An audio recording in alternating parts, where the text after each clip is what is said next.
നമസ്തേ, ഗീതാ സബരിയയിലേക്ക് സ്വാഗതം. ഇന്നത്തെ ഗീതാ സബരിയയിൽ ഭഗവത്ഗീതയിലെ 3-ാം അധ്യായമായ കർമ്മയോഗത്തിലെ 27-ാം ശ്ലോകമാണ് നാം വിചാരം ചെയ്യുന്നത്. ഈ ശ്ലോകത്തിൽ കർമ്മത്തെക്കുറിച്ച്, കർമ്മത്തിൻ്റെ കർത്താവ് ആര് എന്ന വിഷയത്തെക്കുറിച്ചാണ് ശ്രീ ഭഗവാൻ അർജുനനോട് സംസാരിക്കുന്നത്.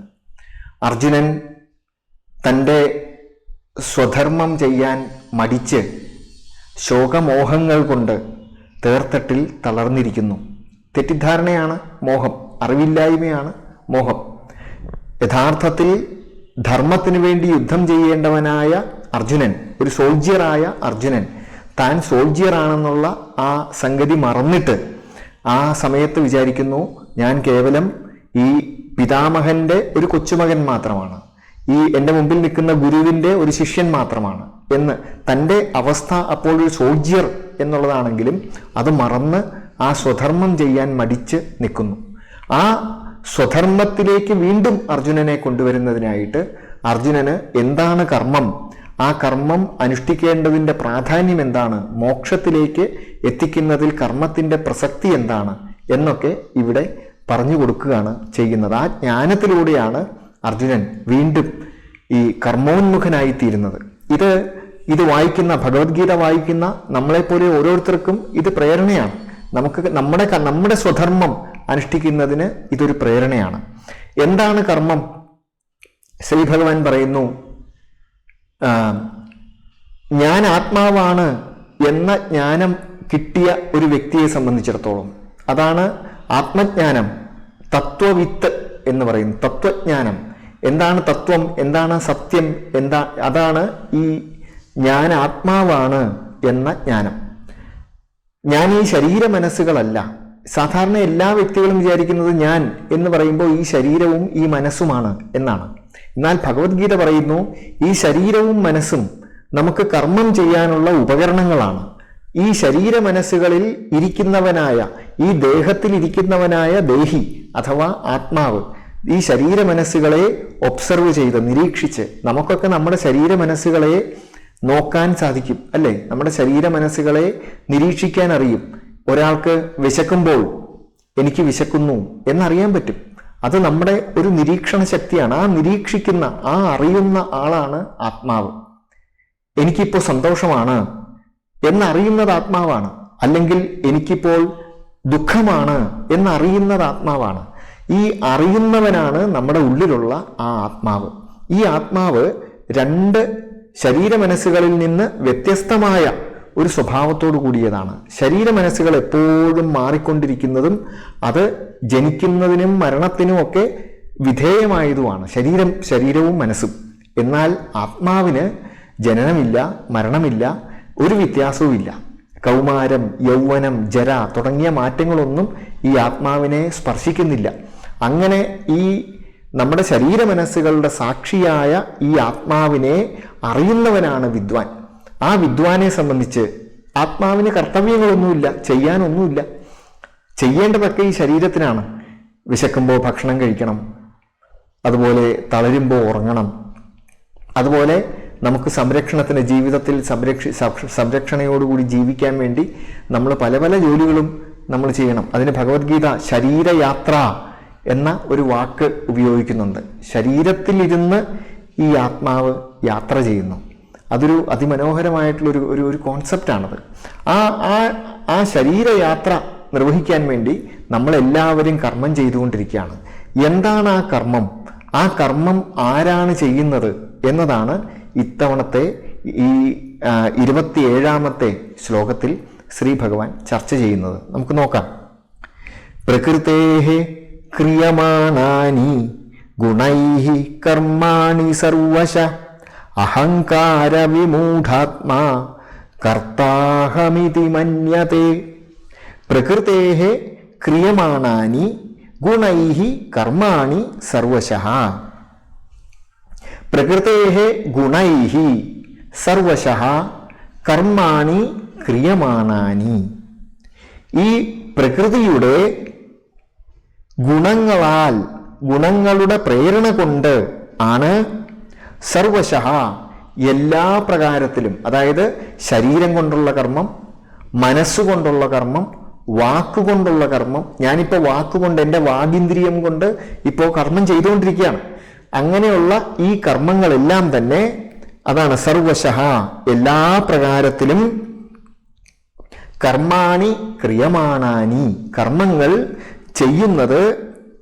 ചെയ്യപ്പെടുന്നത്, എല്ലാ കർമ്മങ്ങളും ചെയ്യപ്പെടുന്നത് ഈ പ്രകൃതിയുടെ ഗുണങ്ങളാലാണ്. എന്താണ് ഗുണം? പ്രകൃതിയിൽ സത്വം, രജസ്, തമസ്. ഈ പ്രകൃതിയെ സംബന്ധിച്ചിടത്തോളം ഈ സൃഷ്ടിക്ക് മുമ്പ് സത്വരജസ് തമസാം സാമ്യാവസ്ഥയാണുള്ളത്. സത്വരജസ് തമസ്സുകൾക്ക് സാമ്യാവസ്ഥ, ഒരു ഈക്വിലിബ്രിയം ആണുള്ളത്. ഈ ഈക്വിലിബ്രിയം പ്രത്യേക കാരണങ്ങളാൽ ഇത് തെറ്റുന്നു, ആ ഒരു ഇംബാലൻസ് ഉണ്ടാകുന്നു. ഈ സത്വരജസ് തമോ ഗുണങ്ങളിലുള്ള ഇംബാലൻസ് ആണ് ഈ സൃഷ്ടിക്ക് കാരണമാകുന്നത്. ഈ സത്വഗുണം എന്ന് പറയുന്നത് വളരെ തെളിഞ്ഞ ഒരു മാനസികാവസ്ഥയാണ്, സന്തോഷമാണ്, സംതൃപ്തിയാണ്, ജ്ഞാനമാണ്. അതാണ് സത്വഗുണം. അത് വളരെ ഒരു ബാലൻസ്ഡ് ആയിട്ടുള്ള മൂവ്മെന്റ് ആണ്. അതേസമയം രജോ ഗുണം എന്ന് പറഞ്ഞാൽ എപ്പോഴും ദുഃഖമാണ്. കാരണം എപ്പോഴും അസംതൃപ്തിയാണ്. എനിക്കത് കിട്ടിയില്ല. ഗ്രീഡ് ഉണ്ടല്ലോ, ആ ഗ്രീഡാണ്. അതുകൊണ്ട് തന്നെ എപ്പോഴും മത്സരത്തിലേർപ്പെടും. അതുപോലെ മറ്റുള്ളവരോട് ക്രോധം ഉണ്ടാകും, അസൂയ ഉണ്ടാകും. ഇതൊക്കെ ഈ രജോ ഗുണത്തിന്റെ സ്വഭാവമാണ്. തമോ ഗുണം എന്ന് പറഞ്ഞാൽ തമസ്സാണ്, അജ്ഞാനമാണ്. ഒന്നും കാണുന്നില്ല, അതുകൊണ്ട് എപ്പോഴും മിസ്റ്റേക്ക് ഉണ്ടാകും. കാര്യങ്ങൾ ചെയ്യേണ്ടതാണ് എന്നുള്ള ബോധവും ഇല്ലാത്തതുകൊണ്ട് കാര്യങ്ങൾ ചെയ്യാതിരിക്കും, ഒരു കർമ്മത്തിലും ഏർപ്പെടാതിരിക്കും, മടി, ആലസ്യം, അതിന്റെ ഫലമായി ഉണ്ടാകുന്ന മിസ്റ്റേക്ക്. ഇതൊക്കെയാണ് തമോ ഗുണം എന്ന് പറയുന്നത്. ഇങ്ങനെ ഈ 3 ഗുണങ്ങൾ, പ്രകൃതിയുടെ ഈ 3 ഗുണങ്ങളുടെ പ്രേരണ കൊണ്ടാണ്. ഈ പ്രേരണ വരുന്നത് എങ്ങനെയാണ്? ഇതാണ് നമ്മുടെ ഉപനിഷത്തുകളുടെ അതിമനോഹരമായ കർമ്മരഹസ്യം എന്ന് പറയുന്നത്. അതായത് ഓരോ കർമ്മവും ഓരോ അനുഭവമാണ്. നമുക്കൊരു അനുഭവം ഉണ്ടാക്കി തരുന്നുണ്ട്. ഓരോ കർമ്മവും, നമ്മൾ ഉച്ചരിക്കുന്ന വാക്ക്, നമ്മൾ കൈകാലുകൾ കൊണ്ട് എടുത്ത് ചെയ്യുന്ന അനുഭവം, അതുപോലെ കാണുന്നത്, കേൾക്കുന്നത്, ഇതെല്ലാം നമുക്ക് അനുഭവങ്ങൾ ഉണ്ടാക്കും. ഈ അനുഭവങ്ങൾ നമ്മുടെ മനസ്സിൽ സ്മരണകളായി, സംസ്കാരങ്ങളായി, വാസനയായി ശേഖരിക്കപ്പെട്ടു വയ്ക്കും. അങ്ങനെ അനവധി ജന്മങ്ങളായി നമ്മൾ ശേഖരിച്ചു വെച്ചിരിക്കുന്ന ഒരു വലിയ ബാഗേജുമായിട്ടാണ് നമ്മൾ ഓരോരുത്തരും ജനിക്കുന്നത്. ആ വാസനകളുടെ ഒരു വലിയ ബാഗേജ് ഉണ്ട്. എത്രയാ നമുക്ക് സങ്കല്പിക്കാൻ പോലും പറ്റുന്നതിനപ്പുറത്തുള്ള അനുഭവങ്ങളുടെ രേഖപ്പെടുത്തലുകളാണ് അത്. കർമാശയം എന്നൊക്കെ യോഗസൂത്രം പറയും. അതിൽ നിന്ന് ഒരു പ്രത്യേക വിഭാഗം വാസനകൾ ഉണർന്ന് ഈ ജന്മത്തിൽ നമ്മൾ അനുഭവിക്കാൻ പാകമായി വരും. അങ്ങനെ അതിനാണ് നമ്മൾ പ്രാരബ്ധം എന്ന് പറയുന്നത്. അങ്ങനെ പ്രാരബ്ധമായ കർമ്മങ്ങൾ, ആ വാസനകളാണ്. ഇവിടെ കർമ്മം എന്ന് പറയുമ്പോൾ പ്രാരബ്ധ കർമ്മം എന്ന് പലപ്പോഴും പറയുന്നത് ഈ വാസനകളെയാണ്, ആ സംസ്കാരത്തെയാണ്, ആ ഉള്ളിൽ നിന്നുള്ള പ്രേരണകളാണ്.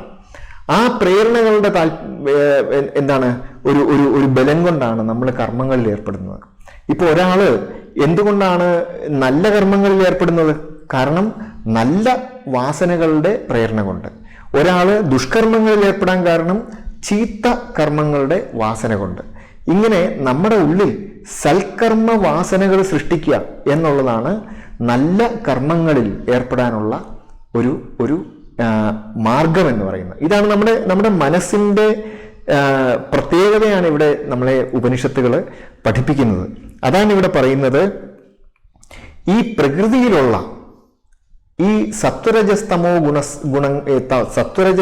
ഗുണങ്ങൾ എന്ന് പറയുന്നത്, ആ ത്രിഗുണങ്ങൾ, ഈ സംസ്കാരത്തിന്റെ ഫലമായി നമ്മുടെ ഉള്ളിൽ ശേഖരിച്ചു വെച്ചിരിക്കുന്ന ഈ വാസനയുടെ ഫലമായിട്ടാണ് ഉണ്ടാകുന്നത്. സാത്വികമായ വാസനകളുള്ള വ്യക്തിയിൽ നിന്ന് സാത്വികമായ പ്രേരണകൾ ഉണ്ടാവും. അതേപോലെ രാജസമായ വാസനകളാണ് ഉള്ളിൽ വെച്ചിരിക്കുന്നതെങ്കിൽ അതിൽ നിന്ന് രാജസമായ പ്രേരണകൾ ഉണ്ടാവും. അങ്ങനെ ആ പ്രേരണകളാണ് നമ്മളെ കർമ്മത്തിൽ പ്രവർത്തിപ്പിക്കുന്നത്. അതാണ് ഇവിടെ പറയുന്നത്. പ്രകൃതേഹേ ഗുണൈഹി, പ്രകൃതിയിലുള്ള ഈ ഗുണങ്ങളുടെ പ്രേരണ കൊണ്ട്, സത്വരജസ്തമോ ഗുണങ്ങളുടെ, സാത്വികമായ, രാജസമായ, താമസമായ, ഇതൊക്കെ ഇവിടെ സൂചിപ്പിക്കുന്നതേ ഉള്ളൂ. പിന്നീട് പിന്നീട് വരുന്ന അധ്യായങ്ങളിൽ ഇതൊക്കെ ഭഗവത്ഗീതയിൽ വളരെ വിശദമായി, പ്രത്യേകിച്ച് 14ാമത്തെ ഗുണത്രയ വിഭാഗ യോഗത്തിലും അതുപോലെ 18ാമത്തെ അധ്യായത്തിലും മറ്റും ഇത് വളരെയധികം വിശദീകരിച്ച് അതിൻ്റെ ആഴത്തിൽ സൂക്ഷ്മമായ ഘടകം വരെ ഒബ്സർവ് ചെയ്ത് നമുക്ക് ആ മനസ്സിൻ്റെ മൂവ്മെൻറ്റുകളൊക്കെ വിശദീകരിച്ച് തരുന്നുണ്ട്. ഏതായാലും പ്രകൃതിയിലുള്ള ഈ സത്വരജസ്തമോ ഗുണങ്ങളുടെ പ്രേരണ കൊണ്ടാണ് എപ്പോഴും സർവശഃ എല്ലാ പ്രകാരത്തിലും, അത് നമ്മൾ വ്യക്തിപരമായി നമ്മൾ കർമ്മം ചെയ്യുമ്പോൾ, ഒറ്റയ്ക്കിരുന്ന് കർമ്മം ചെയ്യുമ്പോഴായാലും, കുടുംബത്തിൽ കർമ്മം ചെയ്യുമ്പോഴായാലും, നമ്മുടെ വർക്ക് പ്ലേസിൽ കർമ്മം ചെയ്യുമ്പോഴായാലും, എവിടെ കർമ്മം ചെയ്യുമ്പോഴായാലും അവിടെ പ്രവർത്തിക്കുന്നത് മുഴുവൻ നമ്മൾ തന്നെ നമ്മളെ ഒന്ന് ഒബ്സർവ് ചെയ്ത് നോക്കിയാൽ അറിയാം. നമ്മുടെ ഉള്ളിലെ ഈ പ്രേരണകൾ സാത്വികവും രാജസവും താമസവും എന്ന് അതിനെ 3ആയി തിരിച്ചിരിക്കുന്നു, ഈ സംസ്കാരത്തെ. അങ്ങനെ ആ സംസ്കാരങ്ങളുടെ, നമ്മുടെ ഉള്ളിൽ നിന്ന് വരുന്ന ഈ പ്രേരണകളുടെ ഫലം കൊണ്ടാണ് എല്ലാ കർമ്മങ്ങളും ഉണ്ടാകുന്നത് എന്നാണ് ഇവിടെ പറയുന്നത്. അതേസമയം അഹങ്കാര വിമൂഢാത്മാ കർത്താ അഹം ഇതി മന്യതേ, ഞാനാണിത് ചെയ്യുന്നത് എന്ന് വിചാരിക്കും. നല്ല കർമ്മങ്ങളാണെങ്കിൽ ശരി, ഞാൻ ഒരു മത്സരത്തിൽ ഏർപ്പെട്ടു, ഞാൻ വിജയിച്ചു, അത് എൻ്റെ കർമ്മമാണ്. പക്ഷേ ഞാനൊരു മത്സരത്തിൽ ഏർപ്പെട്ടു, ഞാൻ പരാജയപ്പെട്ടു, അപ്പൊ ഇത് ഞാൻ കാരണമാണല്ലോ ഞാൻ പരാജയപ്പെട്ടത് എന്നുള്ള ഒരു കുറ്റബോധം ഉണ്ടായേക്കാം. ഇവിടെ ശ്രീഭഗവാൻ പറയുകയാണ്, ആ ഒരു കുറ്റബോധത്തിന് യാതൊരു വിധത്തിലുള്ള കാരണവുമില്ല. കാരണം നമ്മളല്ല കർമ്മം ചെയ്യുന്നത്. ജയിച്ചാലും നമ്മളല്ല കർമ്മം ചെയ്യുന്നത്, തോറ്റാലും നമ്മളല്ല കർമ്മം ചെയ്യുന്നത്. പിന്നെ ആരാ കർമ്മം ചെയ്യുന്നത്? നമ്മുടെ ഉള്ളിലുള്ള ഈ പ്രേരണയാണ്. ഈ സത്വരജസ്തമോ ഗുണങ്ങളുടെ രൂപത്തിൽ കാണപ്പെടുന്ന, അപ്പിയർ ചെയ്യുന്നതായിട്ടുള്ള ഈ നമ്മുടെ ഉള്ളിലെ ഈ വാസനകളാണ്, സംസ്കാരമാണ് യഥാർത്ഥത്തിൽ കർമ്മത്തിൽ ഏർപ്പെടുന്നത്. ഈ അഹങ്കാര വിമൂഢാത്മാ, അഹങ്കാരം കൊണ്ട് വിമൂഢമായ മനസ്സോടുകൂടിയവൻ. എന്താണ് അതാണ് ഈ അഹങ്കാര വിമൂഢാത്മാ എന്നുള്ള വാക്കിന്റെ അർത്ഥം. എന്താണത്? അഹങ്കാരം എന്ന് പറഞ്ഞാൽ നമ്മൾ സാധാരണ മലയാളത്തിൽ അയാളൊരു ഭയങ്കര അഹങ്കാരിയാണ് എന്ന് പറയുന്ന ആ രീതിയിലുള്ള അഹങ്കാരം എന്നുള്ള അർത്ഥമല്ല ഇത്. ആ ഡംഭ് എന്നുള്ള അർത്ഥത്തിലല്ല ഇവിടെ അഹങ്കാരം ഉദ്ദേശിക്കുന്നത്. അഹങ്കാരം ഇവിടെ ഉദ്ദേശിക്കുന്നത് ഞാൻ എന്ന ഭാവം. എനിക്ക് എന്നിൽ നിന്ന് വ്യത്യസ്തമായ ഇതര വസ്തുക്കളെ ഞാൻ എന്നൊരിക്കലും തോന്നുന്നില്ല. ഈ പുസ്തകം എന്നിൽ നിന്ന് വേറെയാണ് എന്നാണ് എനിക്ക് തോന്നുന്നത്. അതേപോലെ ഈ ടേബിൾ എന്നിൽ നിന്ന് വേറെയാണ് എന്നാണ് എനിക്ക് തോന്നുന്നത്. എൻ്റെ മുമ്പിലിരിക്കുന്ന ഓരോ വസ്തുവും എന്നിൽ നിന്ന് വേറെയാണെന്ന് എനിക്ക് തോന്നുന്നു. കാരണം ഈ ശരീരം ഞാനാണ് എന്നൊരു തോന്നൽ എനിക്കുണ്ട്. ശരീരത്തിൽ ഈ അഹങ്കാരം പ്രവർത്തിക്കുന്നു, എന്നാൽ ഇതര വസ്തുക്കളിൽ ഈ അഹങ്കാരം പ്രവർത്തിക്കുന്നില്ല. അതിനാണ് അഹംകാരം, അഹം, ഞാൻ എന്ന തോന്നൽ. ഇത് നമ്മുടെ അന്ധക്കരണത്തിൻ്റെ ഒരു പ്രത്യേക ഫങ്ഷനാണ്. നമ്മുടെ മനസ്സിൻ്റെ ഒരു പ്രത്യേക ഫങ്ഷനാണ് ഈ അഹങ്കാരം, ഞാൻ എന്ന തോന്നൽ സൃഷ്ടിക്കുക എന്ന് പറയുന്നത്. ഈ ഞാൻ എന്ന തോന്നൽ ഉണ്ടെങ്കിലേ എനിക്ക് കർമ്മത്തിൽ ഏർപ്പെടാൻ പറ്റുള്ളൂ. എൻ്റെ ഈ ഇന്ദ്രിയങ്ങൾ, കർമ്മേന്ദ്രിയങ്ങളും ജ്ഞാനേന്ദ്രിയങ്ങളും മറ്റും കർമ്മത്തിൽ ഏർപ്പെടണം എന്നുണ്ടെങ്കിൽ ഞാൻ എന്നുള്ള തോന്നൽ എനിക്ക് ഉണ്ടായേ പറ്റുള്ളൂ. അല്ലെങ്കിൽ അത് കർമ്മത്തിൽ ഏർപ്പെടില്ല. അപ്പോൾ ആ ഞാൻ എന്നുള്ള തോന്നൽ എനിക്ക് ആവശ്യമാണ്. എന്നാൽ അതൊരു പരിധിയിലപ്പുറം കടക്കുകയും അത് സത്യം കാണുന്നതിന് തടസ്സമായി തീരുകയും ചെയ്യുമ്പോഴാണ് അഹങ്കാരം കൊണ്ട് വിമൂഢമായി തീർന്ന, മൂഢൻ എന്ന് പറഞ്ഞാൽ മോഹമുള്ളവൻ മൂഢൻ. മോഹം എന്നുള്ള വാക്കിൻ്റെ അർത്ഥം അറിവില്ലായ്മ, തിരിച്ചറിവില്ലായ്മ, അവിവേകം എന്നൊക്കെയാണ്. എന്താണ് ശരി, എന്താണ് തെറ്റ്, ഏതാണ് വെളുപ്പ്, ഏതാണ് കറുപ്പ് എന്നൊക്കെയുള്ള തിരിച്ചറിവ് നഷ്ടപ്പെട്ടവൻ. ആ തിരിച്ചറിവ് നഷ്ടപ്പെടുന്ന മനസ്സ്, അത് ഒരു മൂടിയ മനസ്സാണ്. ശരിക്കും കൃത്യമായ കാഴ്ചശക്തി ഇല്ലാത്ത, സത്യം കാണാൻ കഴിവില്ലാത്ത മനസ്സ്. അങ്ങനെയുള്ള ഒരു മനസ്സിനെയാണ് നമ്മൾ ഈ തിരിച്ചറിവില്ലാത്ത മനസ്സ്, അതിനാണ് മോഹം എന്ന് പറയുന്നത്. മലയാളത്തിലുള്ള ആഗ്രഹം എന്നുള്ള അർത്ഥമല്ല ഇവിടെ. ആ ഒരു തിരിച്ചറിവില്ലായ്മ ഉള്ളവനാണ് മൂഢൻ, മോഹമുള്ളവനാണ് മൂഢൻ. അങ്ങനെ അഹങ്കാരം കൊണ്ട് വിമൂഢമായി തീർന്ന മനസ്സോടുകൂടിയവൻ, അവൻ സത്യം കാണാൻ കഴിവില്ല. അതുകൊണ്ട് അവൻ എന്ത് വിചാരിക്കും? എല്ലാ കർമ്മങ്ങളും ഞാനാണ് ചെയ്യുന്നത്. ഞാൻ അറിയാതെ ഒരു തെറ്റ് ചെയ്തു പോയി, ഇത് യഥാർത്ഥത്തിൽ ഞാനല്ല ചെയ്തത്, എൻ്റെ ഒരു പ്രേരണ കൊണ്ട് ഞാൻ ആ സമയത്ത് ചെയ്തു പോയതാണ്. അതുകൊണ്ട് ഇനി നാളെ ആ പ്രേരണ ഉണ്ടാകാതിരിക്കാൻ വേണ്ടി ഞാൻ സൽക്കർമ്മത്തിൽ ഏർപ്പെടണം, കർമ്മയോഗത്തിൽ ഏർപ്പെടണം എന്നുള്ള ഒരു ധാരണയാണ് ഒരാൾക്ക് ഉണ്ടാകേണ്ടത്. യഥാർത്ഥത്തിൽ കഴിഞ്ഞുപോയ കർമ്മത്തെക്കുറിച്ച് നമ്മൾ ഇപ്പോൾ ഇരുന്ന് നമ്മൾ ദുഃഖിക്കുകയല്ല വേണ്ടത്. അത് വീണ്ടും ആവർത്തിക്കാതിരിക്കാൻ നമ്മുടെ മനസ്സിനെ ശുദ്ധമാക്കി, നമ്മുടെ മനസ്സിലെ വാസനകളാണ് യഥാർത്ഥത്തിൽ കർമ്മത്തിന് പ്രേരണ എന്ന് മനസ്സിലാക്കി ഈ സൽക്കർമ്മങ്ങളുടെ വാസന വളർത്തിയെടുക്കാൻ വേണ്ടി നമ്മൾ കർമ്മയോഗത്തിൽ ഏർപ്പെടണം.